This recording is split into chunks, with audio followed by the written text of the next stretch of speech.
The college football playoff round one, it's almost here. Who's going to be the best bet? Who is on upset alert? And who is a lock? Plus, Sherrone Moore was fired this week. I don't know if you heard about that. He went from coaching Michigan to in jail. It's crazy. And Fernando Mendoza is your Heisman this year. This is the Nitro College Football Show. I'm Burl. And I'm Streit. Like and subscribe if you love college football. So before we start talking about the college football playoff, and we're gonna dive into predictions, we just want to cover a little bit of news that's happened over the past week. It's been quite a week. For sure. So Sharon, yeah, tell us about, like, have you ever seen a faster fall for a human being in a prominent position than Sherrone Moore? No. We thought there was no way that this college coaching carousel for this year could get any stranger and weirder than it already has. Sherrone Moore said, "Hold my beer." Like, he totally did. So Sherrone Moore's having an affair with a staffer, and he fires her after originally he raised her salary, then he fired her. So she turned in the evidence to the Michigan Athletic Department. He gets all pissed off, goes over to her house, like breaks in, threatening her and all this stuff. Cops come. Dude ends up in jail. Just like that, Sherrone Moore has been fired as the head coach of Michigan in a insane turn of events from a school that, you know, everybody keeps talking about Georgia and our little arrest problem with even this fake shoplifting thing over the weekend, whatever. But my God, Michigan. I mean, they have had a run of coaches. Right, it's all coaching. It's coaches. At least Georgia's like kids making dumb decisions in their cars. I mean, you couldn't thought something was good. These coaches are also making dumb decisions in their car when they're drinking. Right. But you never thought, like, as bad as the Connor Stallions thing was at Michigan, like, and Jim Harbaugh, like, winning a national title and then leaving because he's still under a show cause and couldn't coach there anyway. And then Sherrone Moore, who, oh, by the way, was suspended for 2 games this year and was still due to be suspended another game next year. He didn't even ever finish his suspension. Now all this? Yeah. Like, this is absolutely nuts. The AD got fired like the day later. Like, this has been one of the craziest stories. I mean, this makes like even like Bobby Petrino kind of seem like, okay, Bobby Petrino had an affair and he fell off his motorcycle. Like, this is nuts. It's been an absolutely crazy story. And now you have another prominent job open, but I mean the order of events is crazy. Like, the whole story is crazy. He finds out he gets fired, then immediately goes to the girl's house, breaks in, threatens to kill himself, threatens to kill her, and then ends up in jail. He did just get out of it. He posted bail like yesterday or today. But my God, like, you go from making $13 million a year coaching one of the blue blood programs of college football to ruining your life, really, because it's not just him that's suffering from this. It's his wife and 3 kids. Right. And the story just gets weird. Like I said, the whole thing about that he raised her, like doubled her salary. And then there's this restaurant. Did you hear about this? This restaurant in Michigan where there's like a couple menu items that are named after him and her on this restaurant. And it was like, this is who place he ate all the time. And he would, like, him and her would go there and eat. And there's like, it's a pizza place, but there's like a Sherrone Moore sandwich and like something named after, like, it's crazy. It's just the weirdest story. It's just so strange. And then it gets weirder. Wait, there's more. So apparently he's like DMing OnlyFans girls, models, whatever, during halftime of the Ohio State game, and then right after he gets out of jail. Oh, God. So the question is, now you have Michigan left, one of the most prominent jobs in America, one of the top 5 winningest programs in the history of college football. Penn State finally found its coach in Matt Campbell after a god awful long time. Who's going to take the job at Michigan? I mean, I know somebody will, but man, you are walking into a serious, serious dumpster fire there. A program that won a national championship 2 years ago. Yeah, and the biggest thing, I think, well, not the biggest thing, but one big thing that the program, is being accused of right now is knowing that this was going to happen, that they were going to fire Sherrone Moore, but sat on it until after National Signing Day Right. when Yeah, all and the they've already recruits signed. they've lost some recruits. Some guys have gotten out of their letters of intent. Like I said, the whole thing about them knowing about it, apparently the AD was fired too. Hmm.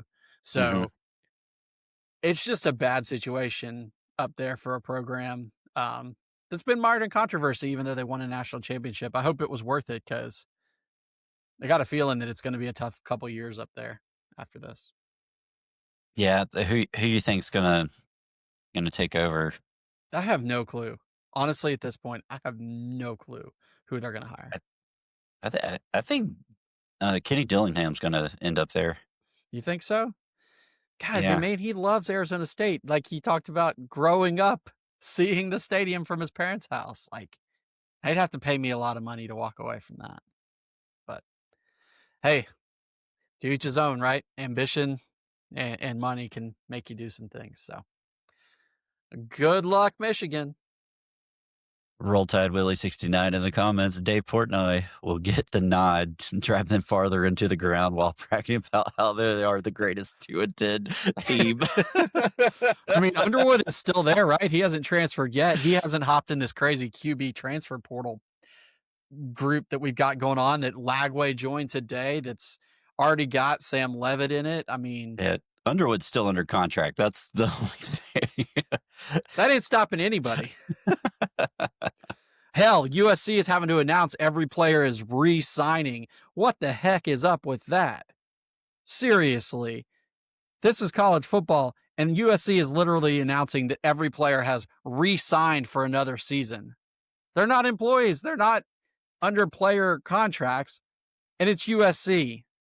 Of all places, everybody's accusing the SEC of always being cheating before paying players was legal. Well, there was one school that was definitely doing it too, and it was USC. So, Yeah, and all these people on Twitter and talking heads saying, "Oh, now that everybody can pay people, everybody's good." No, no. they've been paying people for a long time. Like, you can't tell me that Ohio State, Michigan, hell, even the noble Notre Dame didn't pay people. I mean, come on, Yeah. grow up.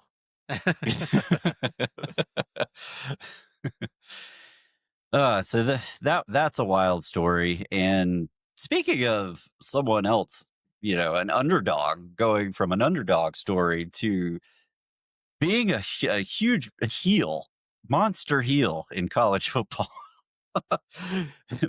Daniel Pavia or Diego Pavia comes in second in the Heisman and steals all the headlines from the Heisman winner, Fernando Mendoza. Yeah, he's painted himself into the biggest hurt sore loser of an individual award. And it sucks because Mendoza, he's a great story, He is, and he's a fantastic person by all accounts. I mean, what we've seen on TV. Right. And he's at a school that Indiana, up until like 2 years ago, was the losingest program in college football history. And now they've had a playoff team and an undefeated Big Ten championship team and a Heisman Trophy winner. What a story. And the number one ranked team in the country. Right. What a good story. And all the headlines are about Pavia rolling in with his brothers, looking like the guys from the Roxbury, like you said. Yes. And then going out clubbing with his little like neon sign that says F the voters and all this stuff. And man.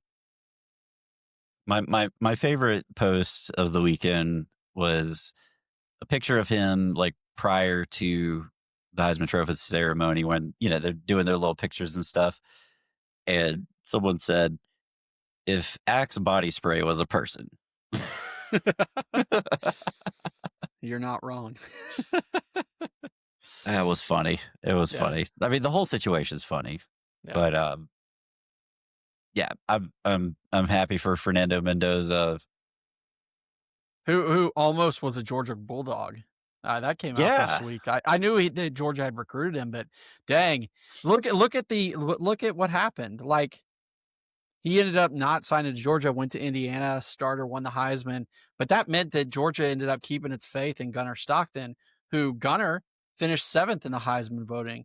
It's Georgia's second highest Heisman final or whatever finalist, whatever, since Garrison Hurst. Stetson finished 4th in 2022, and Gunnar finishing 7th is the other highest we've had since 1992. So, and he'll be back next year. He'll be one of the favorites next year, going into to the 26th season.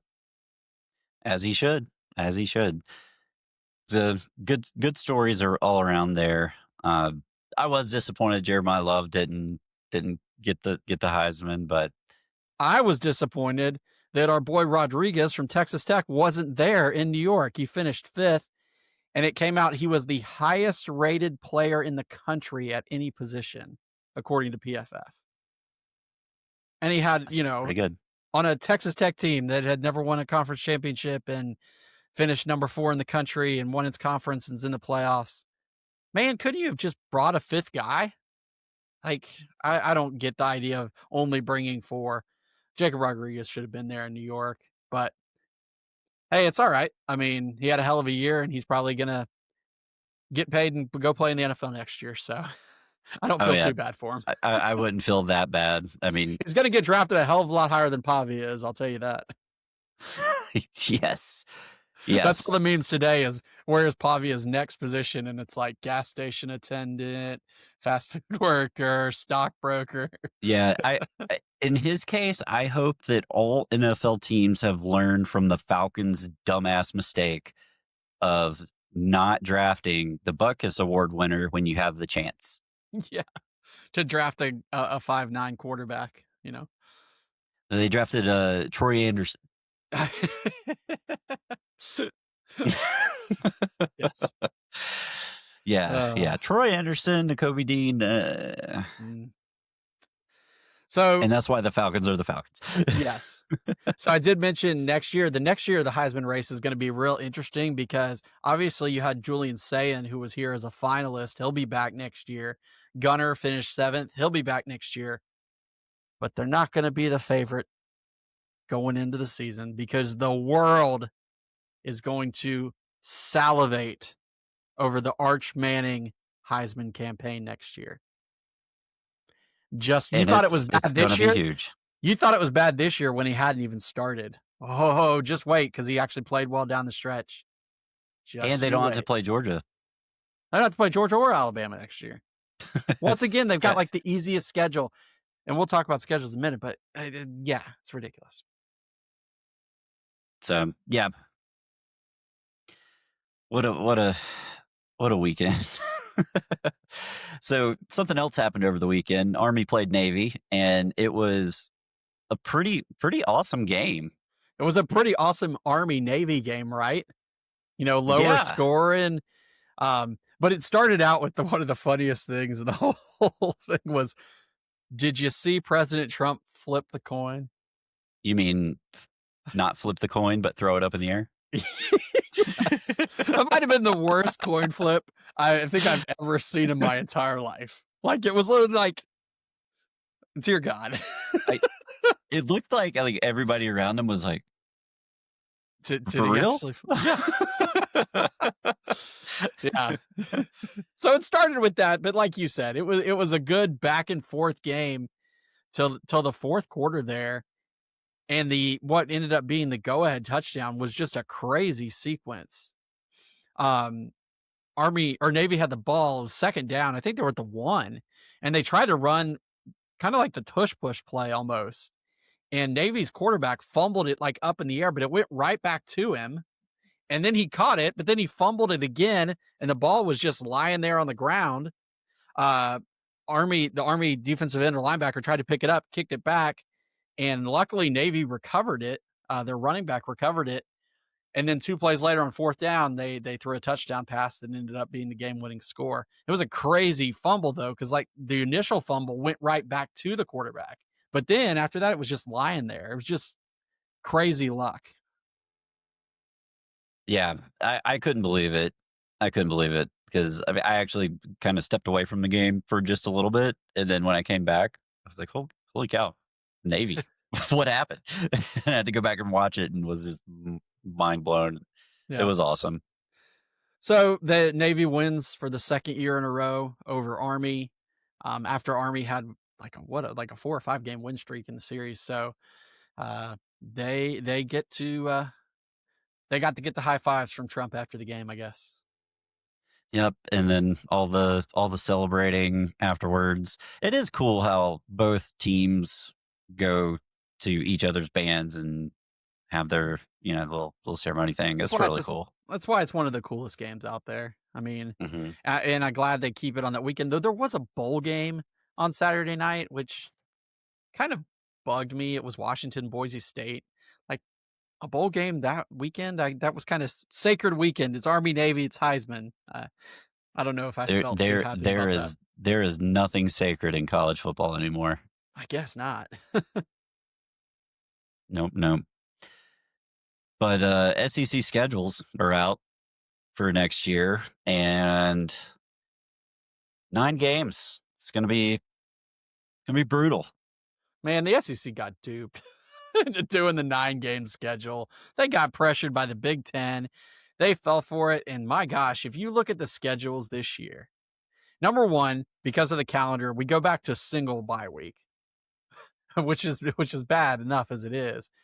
Um, but man, no team in the SEC. I was joking about Texas. Realistically, nobody in the SEC has an easy schedule anymore. They really did a good job of balancing this out this year, I think. A lot better than it had been before. You're not going to have Texas A&M where they don't play they just play the bottom feeders of the SEC. They did a pretty good job based on this year's schedule, balancing it out. Yeah, yeah. So who do you think has the toughest road Well, in terms of the overall schedule or just week to week? overall? Oh, man, there's some tough ones. LSU's got a tough schedule. They have probably the toughest stretch of games in November. They got to play Alabama at home and Texas at home in back-to-back weeks, and then go play at Tennessee right after that. That is a really, really tough 3 game schedule there. Georgia actually has one of the other toughest stretches in Yeah, October between the 3rd and the 17th. They play Oklahoma at home, playoff team, 10 wins. They play Vanderbilt at home, not a playoff team, but 10 wins. And then they play at Alabama. So you've got 2 playoff teams. All 3 of those teams won 10 games this year in a 3-week stretch. And then that's before their one bye week. And then you got to play Florida. Of course, it's in Atlanta next year, but that's a pretty tough stretch as well. yeah, yeah. That stretch that Georgia has with Bama, Auburn, Florida. I mean, Yeah. Oh, yeah. mm, Yeah. And then, oh, yeah, you're right. It's Alabama and then it's Auburn. So that oh, that I messed up. alone. I messed up the dates. It starts on 9/26. Sorry. Then they have Auburn before the off week. Then Florida. Then they come back and it's Ole Miss, Missouri, South Carolina, and Tech. So, yeah, Georgia's schedule is pretty rough. The second half of the season, because they've got those 2 cakewalk games at the open of the year. Schedule gets real tough real quick for Georgia. It's going to be quite a march. Yeah, looking at Auburn's got to navigate. I don't know. Depends on how Vandy is. Yeah, I don't know how good Vandy's going to be next year. yeah. So just some highlights of the overall schedule, though, kind of the weekends that you want to watch, right? And I'm not going to put the last weekend of the year on there because everybody knows, rivalry week's always awesome. But let's talk Yes. about a couple of these weeks. The best out of conference weekend is September 12th, week 2. Listen to these matchups in week 2. This is pretty good. And Georgia's playing cupcakes. They're not even there. You've got Arkansas taking on Utah. Utah was a good team. I think they finished 16th, 15th in the rankings. Missouri, Kansas, that's just a blood war. We'll leave it at that. Oklahoma at Michigan, which now gets even more interesting with the Michigan stuff going on. Tennessee's playing at Georgia Tech. That's Oh, Ohio State, Texas rematches that week, and Arizona State goes to Texas A&M. Now, that's a hell of an out of conference week right there. and Georgia Tech might be terrible next year They could be. because they're losing all of their coaches. If Aaron Philo leaves and goes to Florida with Faulkner, I don't even know what they're going to do at quarterback next year. So, but that's definitely the best out of conference weekend. There's two other really good in conference weekends that I want to talk about. Week 4, you've got Oklahoma at Georgia, Texas A&M at LSU, and Texas at Tennessee that week. That's a pretty good one. And then week 6 is probably the best weekend of the year in terms of conference games. You've got Georgia at Alabama, Texas A&M at Missouri. You've got the Red River rivalry or shootout, whatever, and then Ole Miss versus Vanderbilt. So that's week 6. So it like I said, the SEC, by going to this 9-game conference schedule, is really going to look better week to week. Nobody's going to be able to complain about SEC schedules after this. It's annoying that people complain about it now because obviously the voters and the committee don't give a shit who you beat. No, they just care if you win or lose. Yeah. How many losses do you have? That's the first question they ask. That's it. That's the first thing, and then maybe a little head to head at some point in the discussion. Ask Notre Dame. Exactly. Oh yeah, man. So SEC goes to nine games. We're already seeing teams back out of conference games, which kind of sucks. But I think that it gets made up for with all the conference expansion that we've seen, because next year Georgia plays Oklahoma during the regular season for the first time, which is pretty cool. And then I think we finally get to go play Texas A&M next year after that. Man, I was hoping they were going to keep pushing that out. That would have been awesome. Which we'll mention this later, but I was going to mention it later. But Carson Beck is going to travel to Texas A&M before Georgia does. That's amazing. Yep. All right. You ready to dive into some predictions? Let's do it, man. Okay. So I figure we start with the two biggest games. So let's go with the rematch first. All right. Alabama at Oklahoma. Yeah, the teams met November 15th. Oklahoma won that game 23-21 thanks to a pick 6 and a punt return touchdown. You know, a defensive battle where they just harassed Alabama. They harassed Alabama all day. So the question is, can they do it again? And is Alabama healthier than they were in the SEC championship? What you think? Yeah, I mean, Bama's beat up. Ty Simpson is hurt. Apparently, his back is shot, and I'm not shocked about that at all because he was getting drilled by Georgia all day long, and he got drilled by Auburn the week before that. Yeah, and he got drilled by Oklahoma the week before that. Like, he got killed, man, those last couple of games. Yeah, but you know, this game it's all about Oklahoma's defense. Yeah, it really is, because people look at that first game, and rightfully so, Bama had a lot of chances to win that game. Right. But Oklahoma's defense is so good. Right. But you think about it this way. Oklahoma got a pick 6 touchdown. Oklahoma got a punt return touchdown. Without that, 23-21.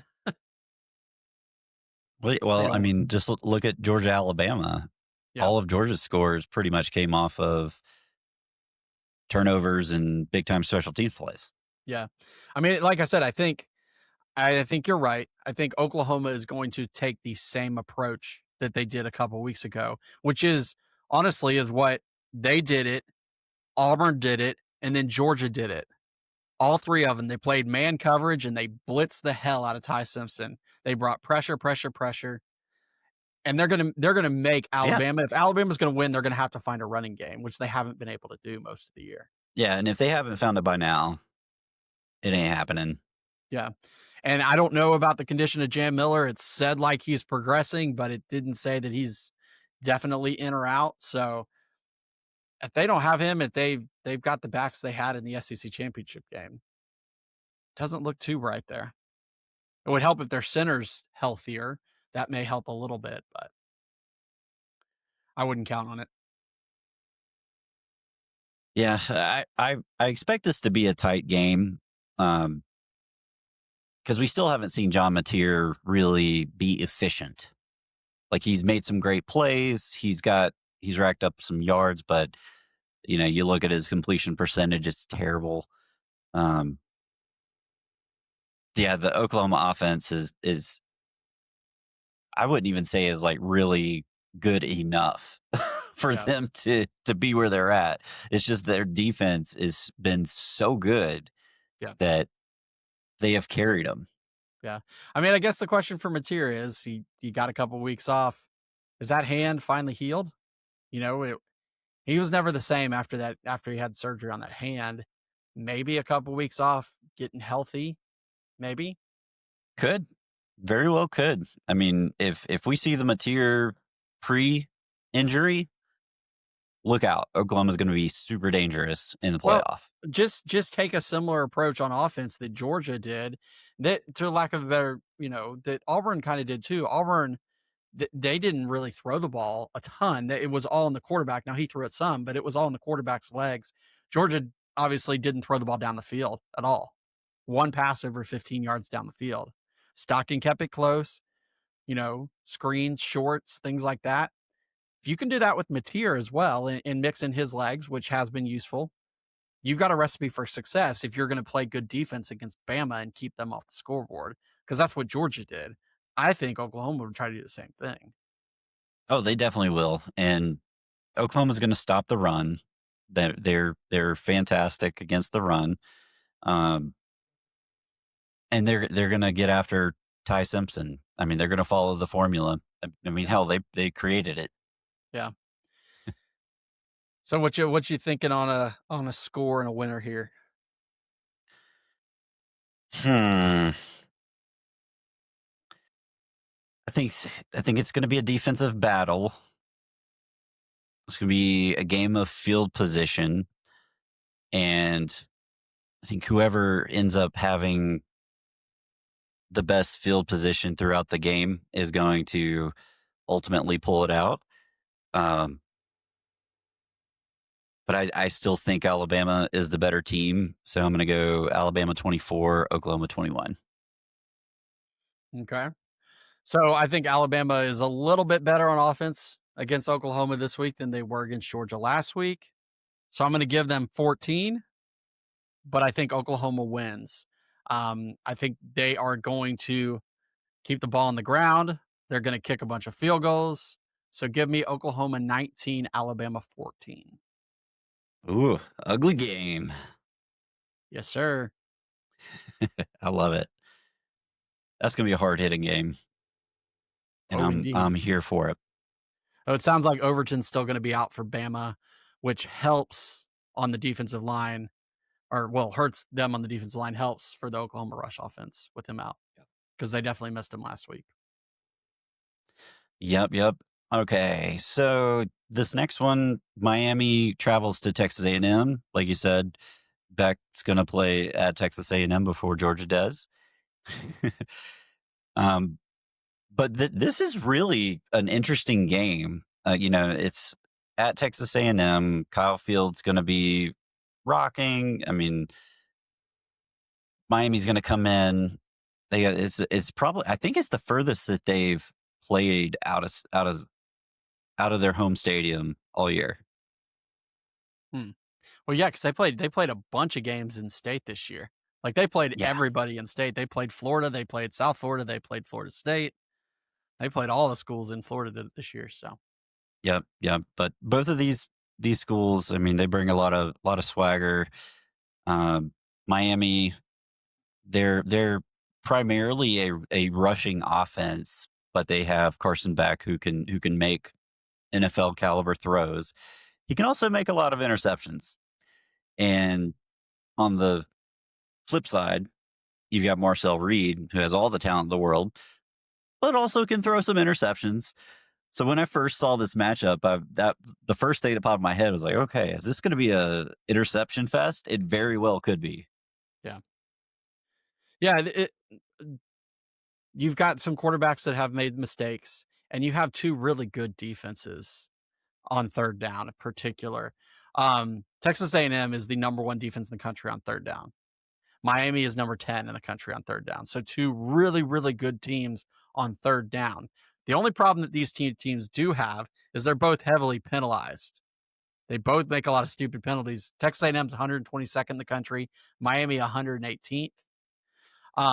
So it's just a question of who can not commit stupid penalties and win those downs, particularly 3rd down.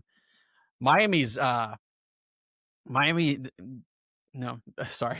Texas A&M's defense is the number 2 havoc rate and the number 1 sack rate on passing downs in the country. So Carson Beck is going to feel some heat.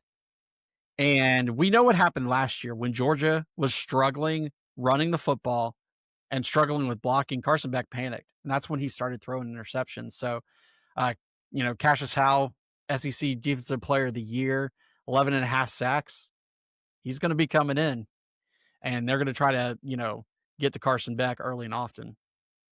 Yeah, I mean, Texas A&M has a ton of weapons. I mean, their receivers are some of the best in the nation. Casey Concepcion has been just phenomenal this year as a receiver and returner. And on Miami, they, in my opinion, have the best player on the field, Malachi Tony. True That freshman. that kid is special.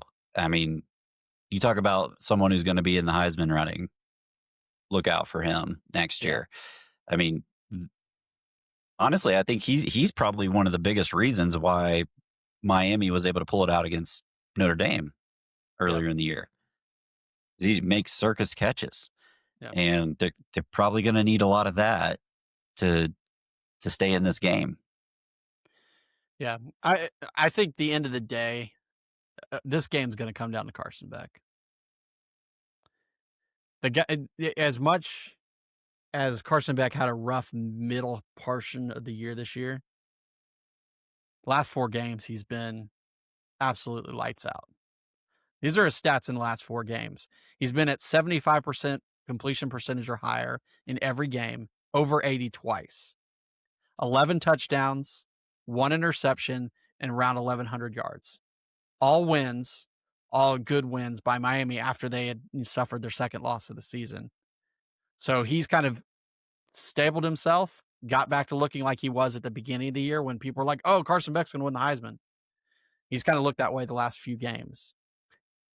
The other thing that's interesting in this game is that Miami, now you would think Miami with dynamic players with a strong run game, they like to score a lot. And they're a pretty good scoring offense, but they play slow. They're the 130th ranked team in the country in tempo. They go very slow and methodical down the field. A&M likes to run the ball and likes to score, and they've got these weapons and stuff. So a little bit of keep away game here with Miami. Miami's going to play slow. So while I think these are good defenses and good offenses, I think it'll keep the scores a little bit lower. So I'm going to go with Texas A&M to win this game. I think they were the, number 2, number 3 undefeated team in the country up until the last week. They've been really good all year. So give me the Aggies 27, Miami 20. Yeah, this to me is even more of a toss-up than Alabama, Oklahoma. You know, you look at the spread; it's a 3.5 spread. Alabama, Oklahoma's 1.5, but I feel like Miami has the better, more balanced team. I mean, because their defense statistically is better, their offense is good, but Texas A&M's played a much tougher schedule, even though the SEC teams they played were all in the bottom half. They still had to battle, and if this was played anywhere else besides Kyle Field, I'd probably pick Miami. But it's not. It's at home. It's a playoff game. It's hard to win on the road anywhere. And we know Carson Beck can get rattled. So and give there's me dudes doing this number. lots of that, whatever that is. So we're both taking the Colt to win. Yeah. Yep. Yeah. The cultists. Yeah. Except I think this is going to be much closer. I got Texas A&M 31, Miami 27. Okay.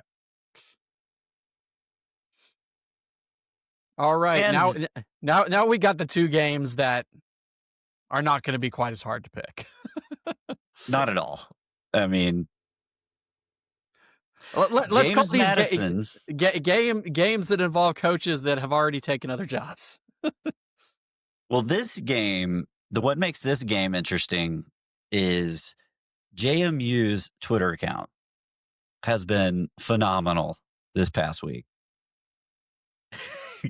They had a post where it was like, slow-mo video of Oregon highlights and stuff. They're like, is this real?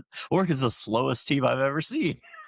So, somebody said it's the Sun Belt version of the 3-year Letterman. Oh, yes, exactly. I saw that. And then the other one, they have a sign in their locker room that says "Play like a champion today," and they're in that. And their brothers in arms. Yeah.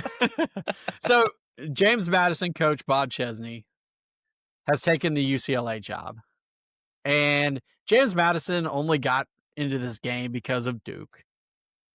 Honestly, I think if Duke was playing in this game, this would be a much tougher out, obviously. I think it would actually be a pretty good game because Duke has a good quarterback in Darian Mensah, who they paid a lot of money for. I think it could be really interesting for Oregon. James Madison, they won the Sun Belt. Their only loss was in week 2 to Louisville. They were number 10 in the country nationally in scoring and in defense. They had the Sun Belt Offensive Player of the Year in Alonzo Barnett and a running back named Wayne Knight. Newman. Yes, you beat me to it. So James Madison had a very, very successful football season this year. The Dukes were a good football team. And cherry on top, they hired Florida's head coach, Billy Napier. They did. So Sunbelt Billy's back in the Sunbelt. The Fun Belt. Now, Oregon, on the other side, Oregon has been playing really well since the loss to Indiana. They do what they do. They score lots of points. Dan Lanning's a maniac. They get 2 receivers back from injury. So the question is, Burl, does James Madison even make this a game worthy of being a playoff game? Highly unlikely. As the Magic 8 Ball would say. Yeah, I tend to agree with you on that. I think the best thing about this game for James Madison is for Coach Bob Chesney, because after they lose in Oregon, he doesn't need to fly back across the country. He can just fly down to LA and start his new job. Yeah. I want to see a good game by Wayne Knight. That's it. Yeah. You give me that and I'm happy. That'll be entertaining enough for me. I think Oregon is going to handle them easily. I'm going Oregon 42, JMU 24. Yeah, I think 21.5 ain't enough. I'm going Oregon 45, James Madison 14. Woo. It just total stomping. And then there was one more total stomping that's going to happen, even Yeah. though it might not be as much of a total stomping as it was during the regular season. Talk to me. Tell me about it, bro. So we have a rematch. Tulane playing Ole Miss. Um, they meet again after the lopsided early season game in Oxford, where Ole Miss just dominated 45-10. But this is a different Ole Miss team, perceivably. We don't know yet because Yeah. this will be their first game without Lane Kiffin. They do have their offensive coordinator They do have returning. a bunch of the offensive coaches came back. Originally it was just going to be Charlie Weiss Jr., but I think Joe Cox and some of the other guys are back. So I think most of the staff is back to help out for the playoff run. Yeah, Joe Cox is a key cog in that offense. Look out for that Ginger Ninja, man. um, let's see. So I think Ole Miss is there to prove a point that they still belong, even though they're without their head coach. Like you said, there's other teams, mainly the G5 teams. They're having new coaches too, but this one's a little different because Ole Miss had the best season that Ole Miss has ever had, Exactly. And their coach walked away. and the coach walked away. Yeah. But Oh, go they ahead. they still have a ton of talent. Trinidad Chambliss is awesome, and it's kind of a shame he was left out of the Heisman discussion because he was right there with all of those guys. Did he finish in the top 10? I know I'm not sure. I he don't got the nod remember. as second team All SEC over Gunnar Stockton. Um, yeah, he had a great year. I mean, he didn't even start till what, the third game of the year, ended up with 3,000 yards passing, 18 Yeah. touchdowns, and then he added 470 yards rushing and 6 touchdowns, so 24 total touchdowns, 3,500 yards, and only 3 interceptions after coming over from Tarleton State or wherever the heck it was. Like, Hey, Tarleton State won this past weekend. they were the national champion last year with him at Yeah, quarterback. there you go. So, and I think the other thing for Ole Miss is really the development of Keelan Lacey. Dude was a beast. 1,279 yards, which was second in the conference, but 20 rushing touchdowns. That's scoring some points on the ground. Um, on the Tulane side, John Summerall is back. He didn't leave like Lane, even though he's obviously taken the job at Florida. He is hanging around, but he put up the meme or picture of him with like a shirt that was half Florida, half Tulane. And he's like 2 hours sleep. Ha ha ha. Yeah. 2 hours sleep. Um, Tulane was a preseason pick to be in the playoffs, and then they kind of struggled, but they got it back together. They won their last 5 games down the stretch. They won the American Conference Championship, beating North Texas. And Jake Retzlaff, who came over from BYU, has had a pretty good year for them. 2,800 yards passing, 610 yards rushing. He had 14 passing touchdowns, 16 rushing touchdowns. So 30 total touchdowns. Pretty impressive numbers for a quarterback who wasn't even on the roster coming out of spring practice. Um, like you said, Ole Miss rolled them in September, 45-10. If you look at the stats, just at the stats, Ole Miss is significantly better in every major stat category. Scoring Yeah, offense, total it's not offense, even scoring. close. Yeah. And even on the defensive side where Ole Miss is not great, their scoring defense was 24th in the country, Tulane's was 50th. Their total defense 33rd in the country, Tulane's 66th. So Tulane's a nice story. It's great for them to get in the playoffs. I think they're a better team than James Madison, so I'm glad that they got in. But I think Ole Miss is going to win this game and move on to get the rematch with Georgia. Yeah, I think it's inevitable. It just is. I mean, Ole Miss is still loaded with talent right now. I mean, the players didn't leave; they're still there, and like we said, Trinidad Chambliss and Kewan Lacey, two great players. And it's just going to be too much offense from Ole Miss for Tulane to handle. Tulane might be able to put up some points just because everybody puts up points on Ole Miss. Yeah. Even Oklahoma, they were able to score on Ole Miss. Yeah. Yeah, I think it's a much closer game than the first one. It's not 35 points this time. It's still No. not close, but it's closer. I'm going to go with Ole Miss 38, Tulane 20, and like I said, the Rebels moving on to face Georgia. Yeah, I'm with you. I'm Ole Miss 38, Tulane 24. All right. So, if those things hold, then we'll have a really good next round of the playoffs. Because we'll have Oregon taking on Texas Tech. We'll have Georgia taking on Ole Miss. We'll have either Texas A&M or Miami going to take on Ohio State. And then we'll have Indiana taking on what's the other game? The winner of Alabama and Oklahoma. So it'll be fun, man. Oh, it's going to be awesome. I'm looking forward to it. I'm not really looking forward to the G5 games, but the Miami, Texas A&M, and Oklahoma, Alabama. Yeah. Hey, those are going to be good ones. But after these games, and before we get to, the second round of the playoff games, we get all those fun, crappy bowl games, including the Pop-Tarts Bowl. Yes. Which we will review the Pop-Tarts Bowl this year. Like BYU, Georgia Tech, man. It's going to be a fun one.